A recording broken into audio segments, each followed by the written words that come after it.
Hey everyone, it's Doug. I hope you're doing well. In today's video, what I'm actually going to be talking about is how to sing better. Very basic topic, but we're going to get really in depth with it. Let's do it.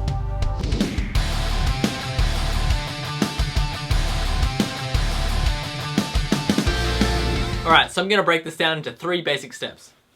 Step 1 is actually going to be all about identifying your vocal problems, what type of vocalist you are, and basically what category you fit in with what I'm going to explain now. I'm going to say that there's generally 2 types of singers. Singers who sing very soft and are very limited in their range, and singers who sing very harsh, have a really large range, but they still have vocal breaks which, are very inconsistent and don't sound the best. And also I find with that type 2 singer, they're unable to go into the higher notes in a light sound. Alright, so step 2 is identifying resonance and singing with depth. Now, when I first started my YouTube channel, I was very, very inspired by Vic Fuentes. You've probably seen my older videos where I was singing like, "As we wake up in," things like that. But now, as a more mature adult, I would sing more like, "As we wake up in your room," or at least try to, just because that's where I'm at in my stage of life. Now, that's all about building depth and resonance. It's not something I learned in one day, but over a period of years. But I really did understand the foundation of it within a year of taking lessons. So I believe a good teacher would show you where your voice is resonating, where it should resonate, and how to emulate a natural sounding singer. So here lies one issue among others if you try to learn off YouTube. You can't necessarily diagnose your own problems if you don't understand the concepts that you need to know for the voice. So for example, I might tell you in the first lesson, I want you to send that "As we wake up in your room" to the soft palate.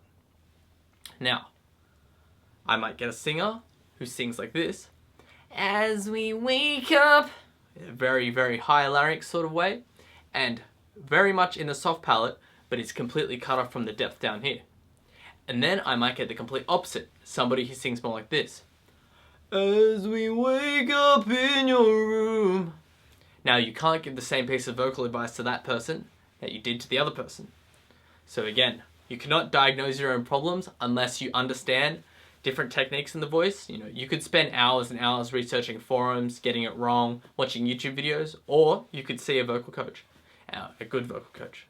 Now, step 3 is learning about how to take style from your favorite singers, the influence of their style into your singing voice, without breaking down your vocal technique. When I first started training my voice, the first thing I heard was that singing was 50% vocal technique and 50% style. Or maybe we couldn't even think about this. More like it's one part and another part, and they need to blend together. Now the thing is, say we copy someone like Gerard Way from My Chemical Romance. If they are straining to get that sound, if you copy their exact vocal sound, you will be straining. So what that leads us to do is actually to analyze our favorite vocalist, take what we like about them, and then let it influence our voice in a very nice, natural, and safe way. So what I'm learning more and more as I continue this journey on trying to teach other people vocals is that when somebody emulates their favorite artists, to be honest, most of the time we're not very well suited to that sound. And I don't say that in a pessimistic way. Of course, if you have a favorite artist and you love their songs, go give it a go and make it sound the best you can. But I really am starting to see kind of like the old school way of thinking, where it's like if you're a baritone sort of vocal type tone, you actually might sound best singing there. That doesn't really have anything to do with singing the high notes. I'm just more talking about vocal tone. I believe that vocal coaching is much different to just getting, a guitar teacher or something like that. It's so personal, and it also has to do with, your personality, how that comes across, how you approach people in real life, how you speak.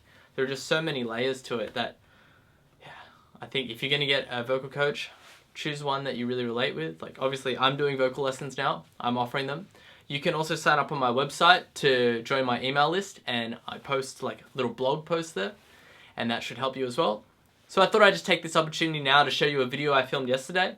It's actually with one of my vocal students, Kaz, which you've probably seen on my YouTube channel with a lot of the collaborations, but I was attempting to do my first vocal production thing where I'm actually recording someone else and trying to get the best out of their voice. Tattooed onto my skin, it carries on, but my patience is wearing thin.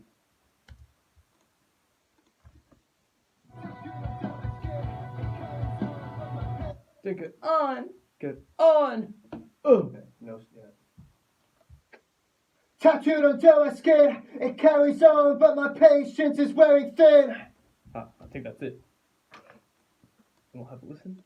Tattooed onto my skin, it carries on, but my patience is wearing thin. Tattooed onto my skin, it carries on, but my patience is wearing thin. I like it now. Tattooed onto my skin, it carries on, but my patience is wearing thin. I can't feel an empty soul. You tried, but couldn't take control. Take control. So understanding, I won't let it get the best of me. Here we are. Here we are. Here we are. I can't really tell. Give me one more shot, but save them. Here we are.